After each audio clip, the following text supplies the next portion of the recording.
اب اس کے بعد پھر آ رہا ہے وہی طلاق کا معاملہ، واللائی یئسن من المحیض من نسائکم، اور تمہارے ہاں کی وہ خواتین کے جن کا حیض کا سلسلہ بند ہو چکا ہو، مایوس ہو چکی ہو حیض سے، ان ارتبتم فعدتہن ثلاثۃ اشہر، اگر اس میں کوئی شک بھی ہو تو پھر 3 مہینے عدت ہو جائیں گے۔ اب حیض تو آ نہیں رہا کہ 3 ہے طہر اور 3 حیض کا کوئی حساب کیا جائے۔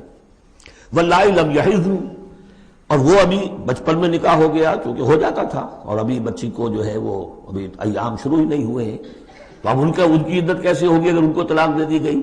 تو ان کے لیے بھی یہ کہ 3 مہینے۔ وَأُولَاتُ الْأَحْمَالِ أَجَلُهُنَّ أَن يَضَعْنَ حَمْلَهُنَّ، اور جو حاملہ ہو ان کی پھر عدت یہ ہے کہ وہ وضع حمل ہو جائے، بچے کی پیدائش ہو جائے، اس کے بعد وہ ان کی جو ہے عدت ختم ہوگی۔